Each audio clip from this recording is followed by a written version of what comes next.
नमस्कार दोस्तों, स्वागत है आपका स्टडी शिक्षा चैनल पर। आज हम बी.एड के विषय बाल्यावस्था और वृद्धि की यूनिट को विस्तार से समझेंगे।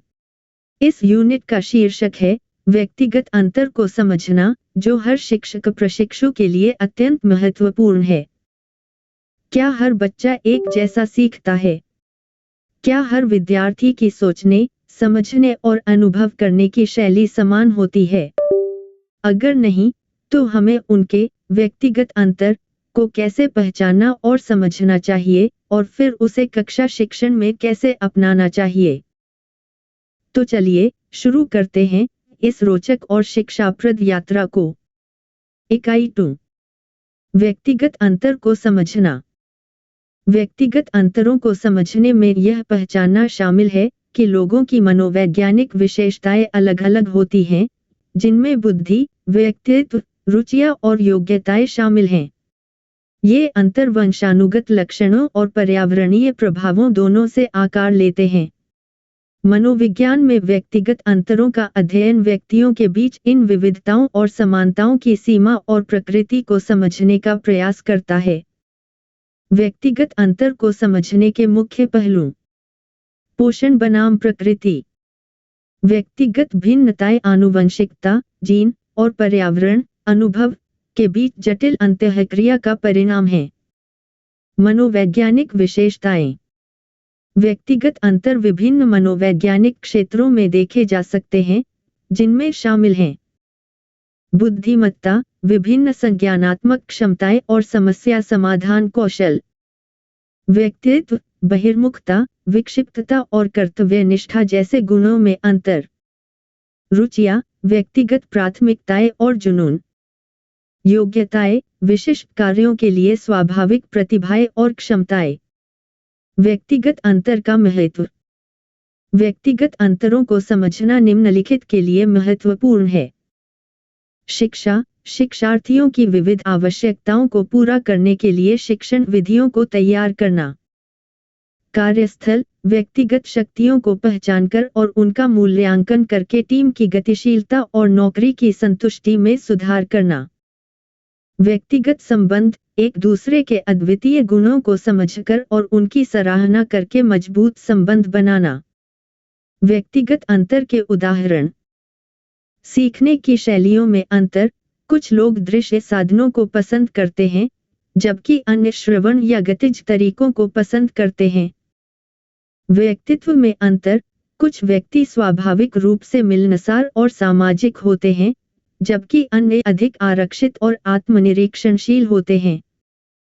रुचियों में अंतर, कुछ लोगों को खेल में रुचि होती है, जबकि अन्य कला या संगीत की ओर आकर्षित होते हैं। व्यक्तिगत अंतर की अवधारणा, व्यक्तिगत अंतर को प्रभावित करने वाले कारक। शैक्षिक गतिविधियों के आयोजन में शिक्षकों के लिए व्यक्तिगत अंतर के शैक्षिक निहितार्थ। व्यक्तिगत अंतर उन अद्वितीय भिन्नताओं और भेदों को संदर्भित करता है जो व्यक्तियों के बीच बुद्धिमत्ता, योग्यता, रुचियों, दृष्टिकोणों और व्यक्तित्व लक्षणों जैसी विशेषताओं में मौजूद होते हैं। ये अंतर वंशानुगत, आनुवांशिकी और पर्यावरणीय कारकों दोनों से प्रभावित होते हैं। शैक्षिक संदर्भ में शिक्षकों के लिए व्यक्तिगत अंतरों को समझना महत्वपूर्ण है, ताकि वे अपने छात्रों की विभिन्न आवश्यकताओं और सीखने की शैलियों को पूरा करने वाली गतिविधियों को प्रभावी ढंग से व्यवस्थित कर सकें। व्यक्तिगत अंतर की अवधारणा।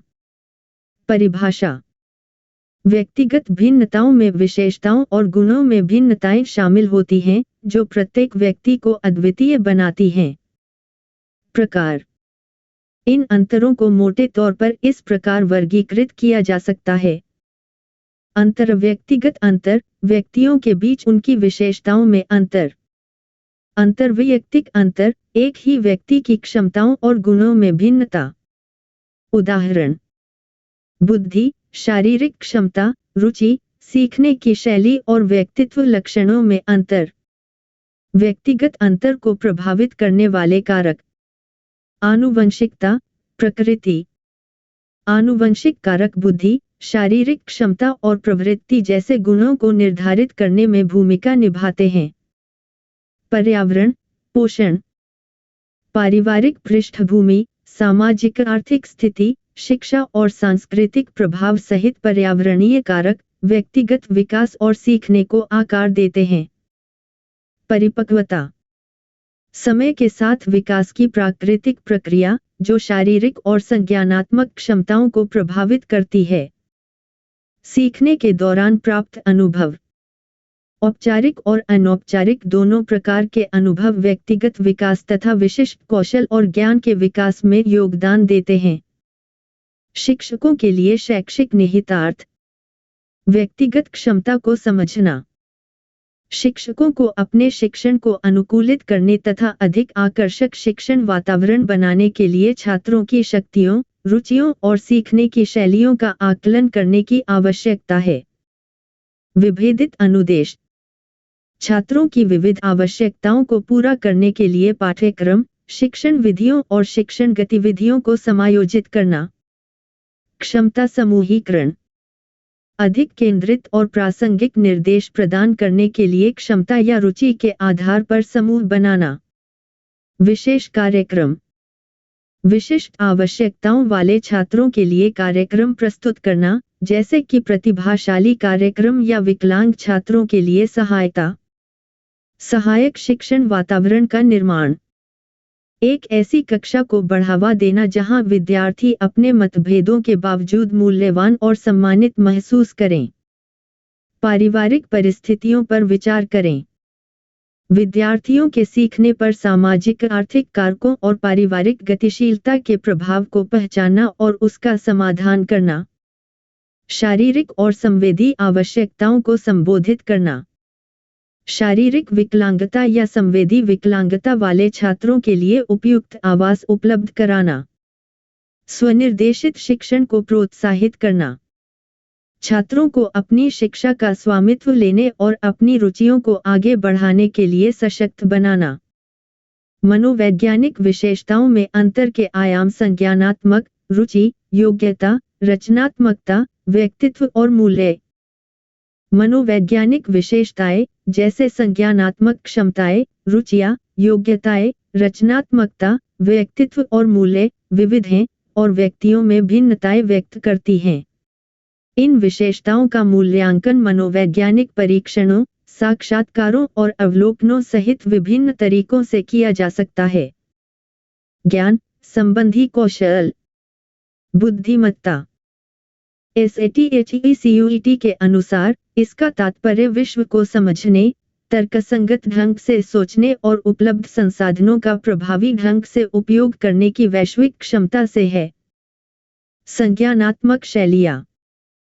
ज्ञानकोश के अनुसार अलग-अलग व्यक्ति समस्या समाधान के लिए अलग-अलग तरीके अपना सकते हैं, जो संज्ञानात्मक शैलियों में भिन्नता को दर्शाता है, जैसे क्षेत्र निर्भर बनाम क्षेत्र स्वतंत्र या आवेगी बनाम चिंतनशील। कौशल, योग्यता। SAT-HECUET के अनुसार यह किसी व्यक्ति की कौशल अर्जित करने की अंतर्निहित क्षमता को संदर्भित करता है। प्रतिभा, उत्कृष्ट योग्यता को प्रतिभा या कौशल माना जा सकता है। रुचियाँ।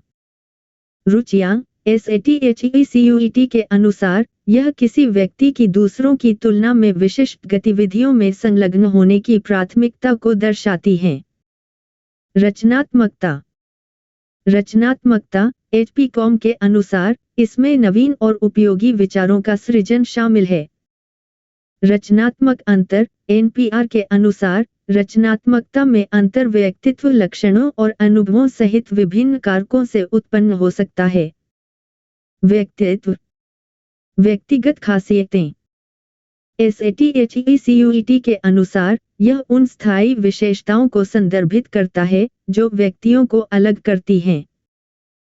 5 बड़े व्यक्तित्व लक्षण। सास्कोयर के अनुसार इसमें खुलापन, कर्तव्यनिष्ठा, बहिर्मुखता, सहमति और तंत्रिकावाद शामिल हैं। मान, मूल्य। SAT-HECUET के अनुसार आदर्श आचरण के बारे में स्थायी विश्वासों को शामिल करें। गार्डनर के बहुबुद्धि सिद्धांत पर ध्यान केंद्रित करते हुए बहुबुद्धि परिप्रेक्ष्य से व्यक्ति को समझना। शिक्षण अधिगम के लिए निहितार्थ। हॉवर्ड गार्डनर के बहुविध बुद्धि सिद्धांत का मानना है कि व्यक्तियों में एक सामान्य बुद्धि के बजाय विभिन्न विशिष्ट बुद्धि होती है। इस सिद्धांत के शिक्षण और सीखने के लिए महत्वपूर्ण निहितार्थ हैं। यह सुझाव देते हुए कि शिक्षकों को ऐसे निर्देश तैयार करने चाहिए जो विभिन्न प्रकार की सीखने की शैलियों और शक्तियों को पूरा करते हों। बहुविध बुद्धिमत्ता को समझना। परिभाषा।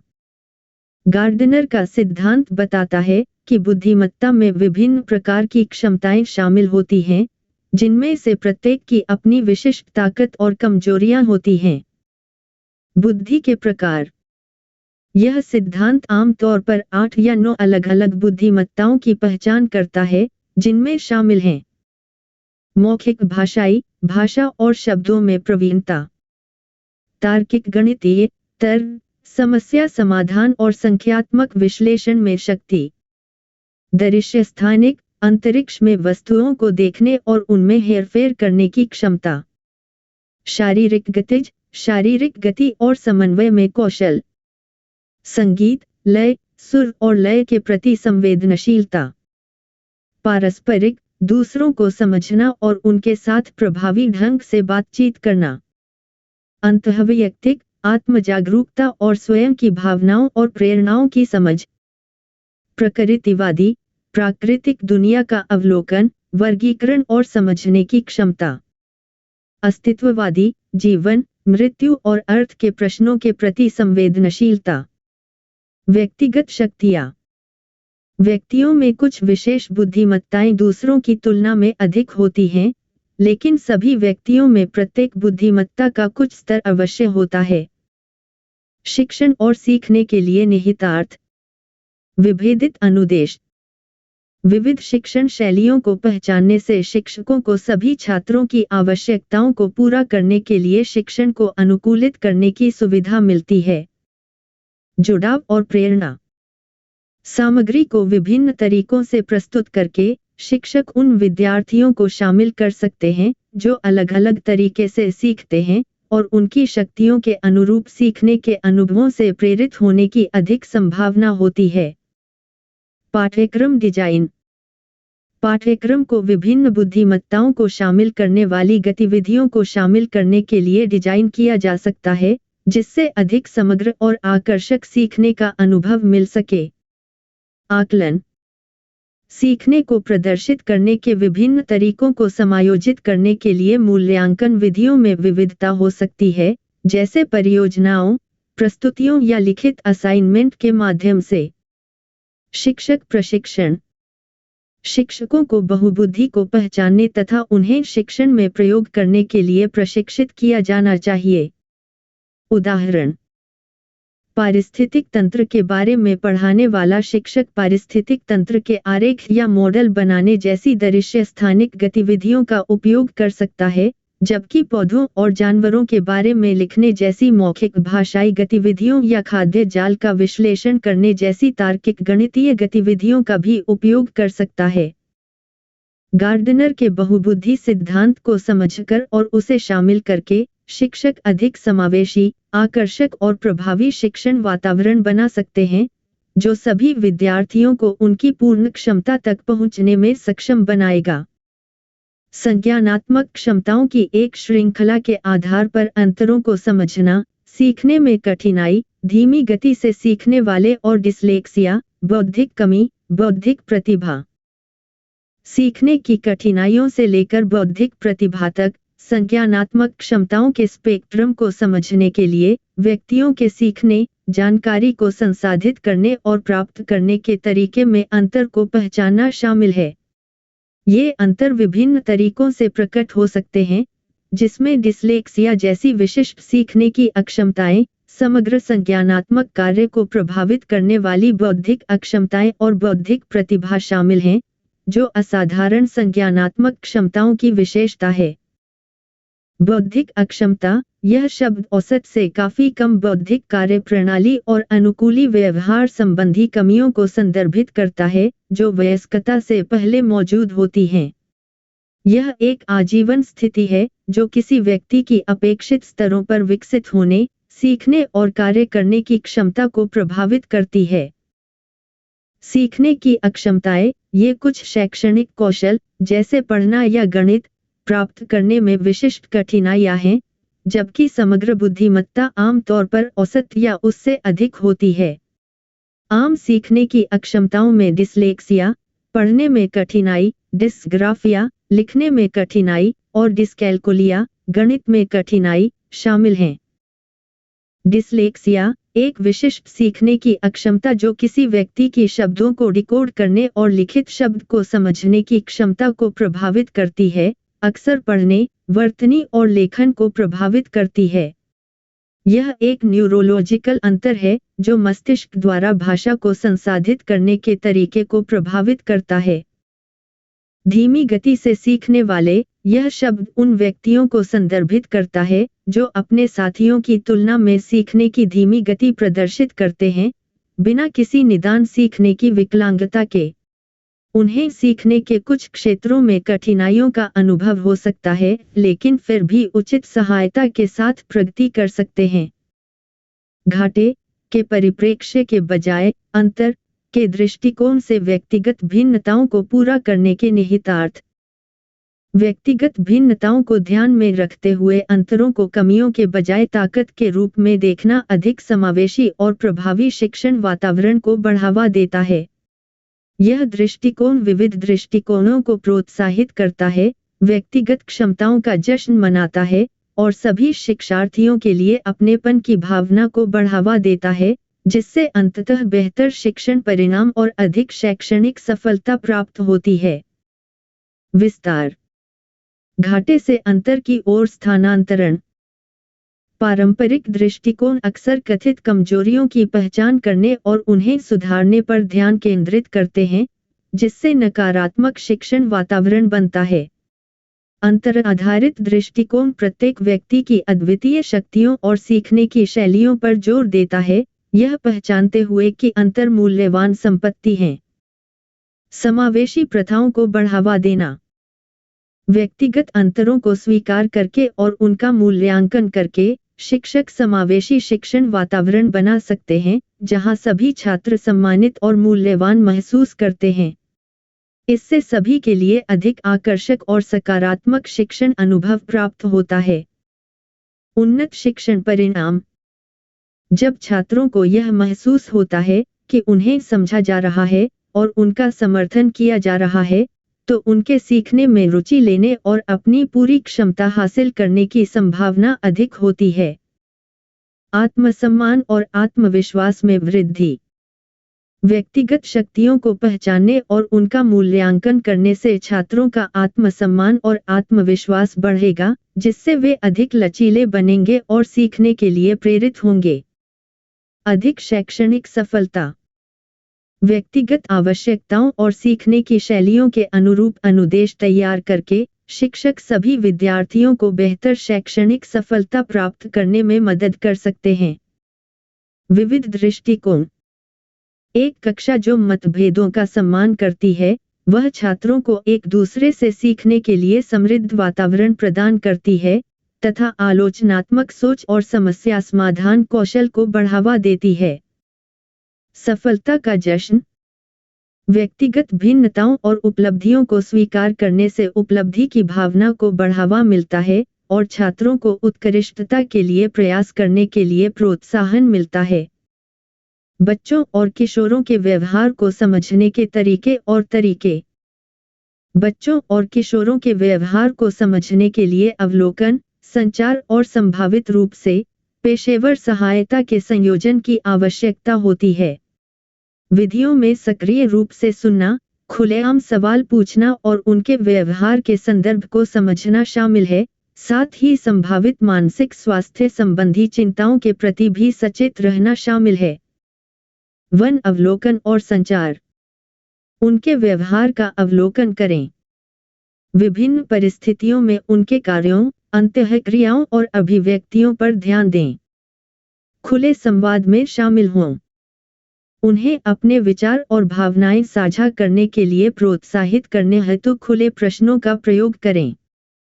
स्फूर्ति से ध्यान देना। बिना किसी व्यवधान के ध्यानपूर्वक सुने और उनके दृष्टिकोण के प्रति सहानुभूति दिखाएं।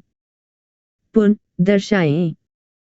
समझ सुनिश्चित करने और विश्वास बनाने के लिए उन्होंने जो कहा है उसका सार बताएं। गैर निर्णयात्मक दृष्टिकोण। उनके व्यवहार के बारे में निर्णय लेने से बचें, खासकर तब जब वे कठिन भावनाओं को साझा कर रहे हों। टू संदर्भ को समझना। विकासात्मक अवस्था पर विचार करें। यह स्वीकार करें कि किशोरावस्था का व्यवहार प्रायः परिवर्तन और प्रयोग से युक्त होता है। ट्रिगर्स की तलाश करें। उन संभावित ट्रिगर्स या तनावों की पहचान करें जो उनके व्यवहार को प्रभावित कर रहे हों। सामान्य किशोर व्यवहार को पहचानें। ध्यान रखें कि कुछ व्यवहार किशोरों के लिए विशिष्ट होते हैं और उनकी विकासात्मक प्रक्रिया का हिस्सा हो सकते हैं। संभावित लाल झंडों की पहचान करें। ऐसे व्यवहारों के प्रति सचेत रहें जो पेशेवर सहायता की आवश्यकता दर्शाते हों, जैसे अवसाद, चिंता या मादक द्रव्यों का सेवन। 3 पेशेवर मदद लें। पेशेवर हस्तक्षेप पर विचार करें। यदि आप उनके व्यवहार से चिंतित हैं, तो किसी बाल मनोवैज्ञानिक, मनोचिकित्सक या चिकित्सक से मार्गदर्शन लेने पर विचार करें। मनोचिकित्सा। मनोचिकित्सा के विभिन्न रूप, जैसे संज्ञानात्मक व्यवहार थेरेपी, सीबीटी, स्वीकृति और प्रतिबद्धता थेरेपी, एसीटी, या द्वंद्वात्मक व्यवहार थेरेपी, डीबीटी, व्यवहार संबंधी चुनौतियों का समाधान करने में सहायक हो सकते हैं। पारिवारिक चिकित्सा। पारिवारिक चिकित्सा संचार पैटर्न और पारिवारिक गतिशीलता को संबोधित करने में मदद कर सकती है, जो बच्चे या किशोर के व्यवहार में योगदान दे सकती है। 4 सीमाएं और अपेक्षाएं निर्धारित करना। स्पष्ट सीमाएं स्थापित करें, व्यवहार के लिए स्पष्ट अपेक्षाएं निर्धारित करें और उन्हें लगातार संप्रेषित करें। नियम निर्धारण में उन्हें शामिल करें, नियम और अपेक्षाएं स्थापित करने में उन्हें अपनी बात कहने का मौका दें, जिससे स्वामित्व और जिम्मेदारी की भावना को बढ़ावा मिलेगा। आत्मनियमन को प्रोत्साहित करें, उन्हें भावनात्मक प्रबंधन और आवेग नियंत्रण जैसे आत्मनियमन कौशल विकसित करने में सहायता करें। 5 उनके विकास में सहायता करना। उनकी शक्तियों पर जोर दें। उनके सकारात्मक गुणों और क्षमताओं पर ध्यान केंद्रित करें, जिससे आत्मविश्वास और प्रेरणा बढ़ेगी। प्रोत्साहन और सहायता प्रदान करें। कठिनाई के समय प्रोत्साहन और समर्थन के शब्द कहें। स्वस्थ मुकाबला तंत्र को बढ़ावा दें। उन्हें स्वस्थ तरीके से निपटने के लिए प्रोत्साहित करें, जैसे व्यायाम, शौक और सामाजिक गतिविधियां। सकारात्मक व्यवहार का आदर्श प्रस्तुत करें। स्वस्थ व्यवहार और संचार कौशल का प्रदर्शन करके एक सकारात्मक रोल मॉडल बने। विभिन्न संदर्भों से बच्चों के बारे में डेटा एकत्र करना, प्राकृतिक अवलोकन, साक्षात्कार, बच्चों के बारे में चिंतनशील पत्रिकाएं, वास्तविक रिकॉर्ड और कथाएं। विविध संदर्भों से बच्चों के बारे में डेटा एकत्र करने के लिए आप विभिन्न तरीकों का उपयोग कर सकते हैं।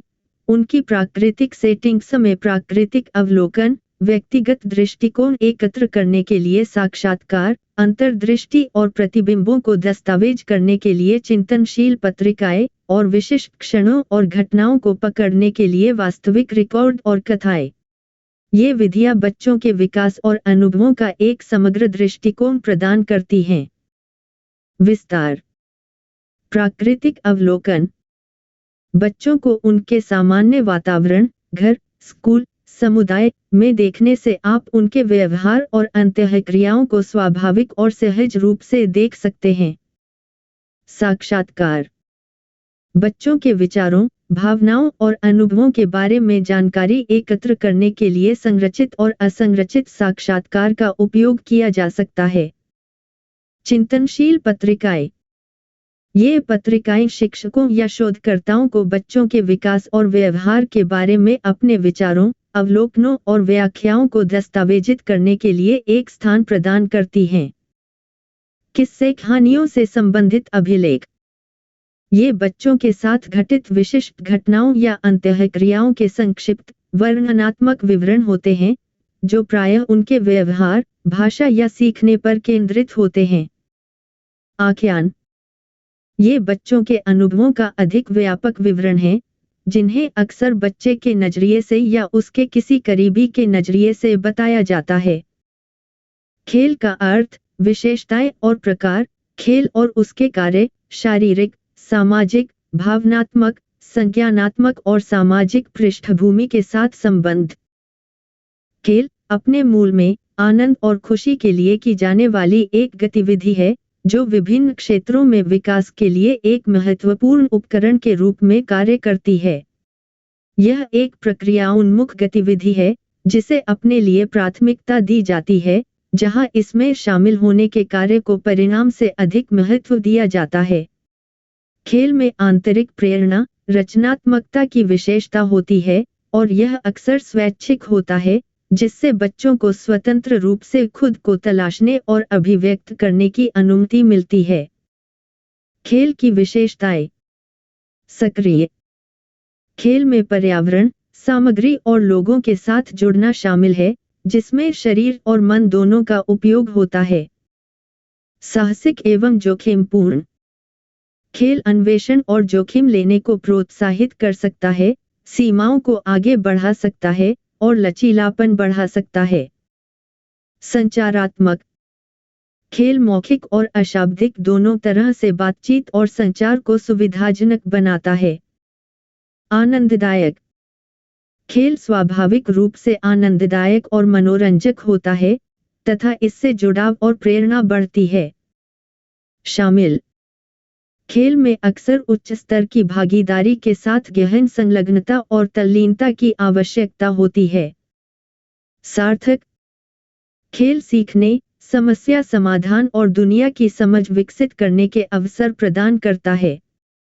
मिलनसार और इंटरैक्टिव खेल एकांतिक, समानांतर या सहयोगात्मक हो सकता है, जिससे सामाजिक कौशल और अंतःक्रिया को बढ़ावा मिलता है। प्रतीकात्मक खेल में प्रतीकों, चित्रणों और कल्पना का प्रयोग शामिल हो सकता है, जिससे काल्पनिक खेल और विभिन्न परिदृश्यों की खोज की अनुमति मिलती है। खेल के प्रकार। शारीरिक खेल इसमें गति और सकल मोटर कौशल शामिल हैं, जैसे दौड़ना, कूदना और खेल खेलना। सामाजिक खेल दूसरों के साथ बातचीत, सहयोग, सहकारिता और साझा करने की शिक्षा की आवश्यकता होती है। रचनात्मक खेल इसमें सामग्रियों के साथ निर्माण और सृजन करना, समस्या समाधान और रचनात्मकता को बढ़ावा देना शामिल है। काल्पनिक खेल यह कल्पनाशील भूमिका निभाने और विभिन्न परिदृश्यों की खोज करने की अनुमति देता है। नियमों वाले खेल विशिष्ट नियमों और उद्देश्यों के साथ संरचित खेल का परिचय दें, रणनीतिक सोच और सामाजिक संपर्क को बढ़ाएं। विकास के साथ संबंध। भौतिक खेल शारीरिक गतिविधि के अवसर प्रदान करते हैं, मांसपेशियों को मजबूत करते हैं, समन्वय में सुधार करते हैं और समग्र स्वास्थ्य को बढ़ावा देते हैं।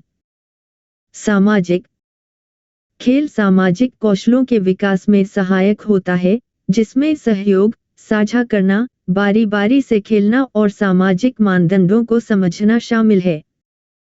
भावनात्मक खेल बच्चों को सुरक्षित और नियंत्रित वातावरण में अपनी भावनाओं को तलाशने और व्यक्त करने का अवसर देता है, जिससे भावनात्मक विनियमन कौशल का निर्माण होता है। संज्ञानात्मक खेल समस्या समाधान, आलोचनात्मक सोच, रचनात्मकता और भाषा विकास को बढ़ावा देकर संज्ञानात्मक विकास को बढ़ावा देता है।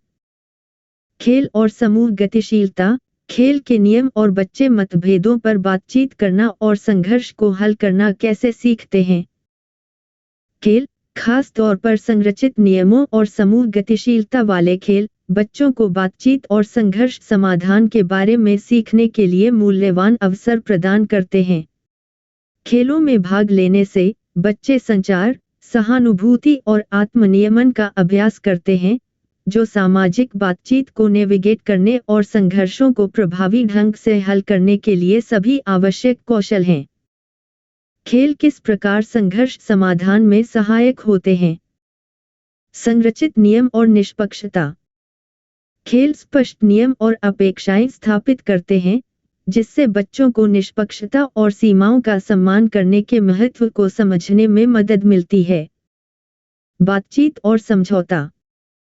कई खेलों में बच्चों को एक साथ मिलकर काम करने, रणनीति बनाने और एक सामान्य लक्ष्य को प्राप्त करने के लिए समझौता करने की आवश्यकता होती है। सहानुभूति और परिप्रेक्ष्य लेना। खेलों में भूमिका खेल या अनुकरण शामिल हो सकते हैं, जो बच्चों को विभिन्न दृष्टिकोणों का अनुभव करने और दूसरों के प्रति सहानुभूति विकसित करने का अवसर देते हैं। संचार कौशल। खेलों में अक्सर बच्चों को अपने साथियों के साथ स्पष्ट और प्रभावी ढंग से संवाद करने की आवश्यकता होती है, जिससे मौखिक और अशाब्दिक संचार कौशल का विकास होता है। स्वनियमन। खेल बच्चों को आवेग नियंत्रण का अभ्यास करने तथा असहमति या संघर्ष के दौरान अपनी भावनाओं को प्रबंधित करना सीखने के लिए एक सुरक्षित वातावरण प्रदान कर सकते हैं। टीमवर्क और सहयोग।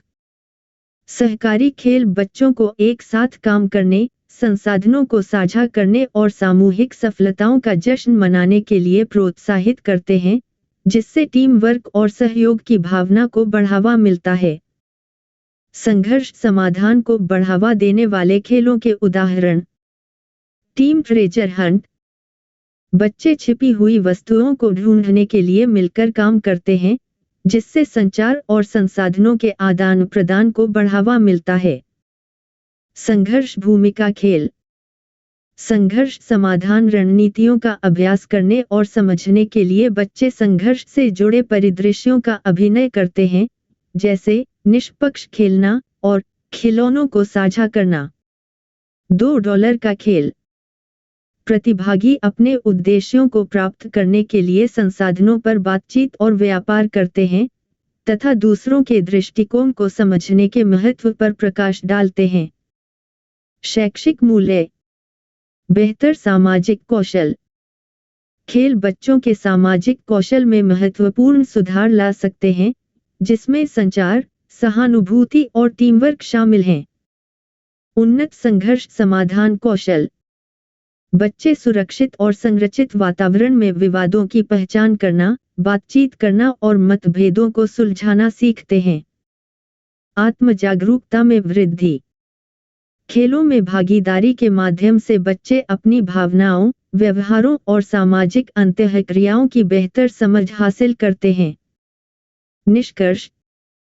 खेल बच्चों को संघर्ष समाधान कौशल सीखने और अभ्यास करने के लिए एक मूल्यवान मंच प्रदान करते हैं। शैक्षिक सेटिंग्स में सहकारी और भूमिका निभाने वाले खेलों को शामिल करके शिक्षक बच्चों के सामाजिक और भावनात्मक विकास को बढ़ावा दे सकते हैं, उन्हें वास्तविक जीवन की विभिन्न स्थितियों के लिए तैयार कर सकते हैं। तो दोस्तों, यह था इकाई 2, व्यक्तिगत अंतर को समझना, का संपूर्ण विश्लेषण। हमें उम्मीद है कि यह वीडियो आपको विषय को गहराई से समझने में मदद करेगा और आपकी शिक्षण क्षमता को और बेहतर बनाएगा। स्टडी शिक्षा चैनल पर हम आपके लिए लाते हैं B.Ed से जुड़े हर विषय की सरल, स्पष्ट और परीक्षा केंद्रित व्याख्या। यदि आपने अब तक चैनल को सब्सक्राइब नहीं किया है, तो अभी करें और बेल आइकन दबाना न भूलें ताकि हर नया वीडियो आप तक सबसे पहले पहुंचे।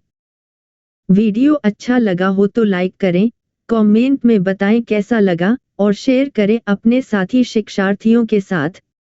धन्यवाद, मिलते हैं अगले ज्ञानवर्धक वीडियो में।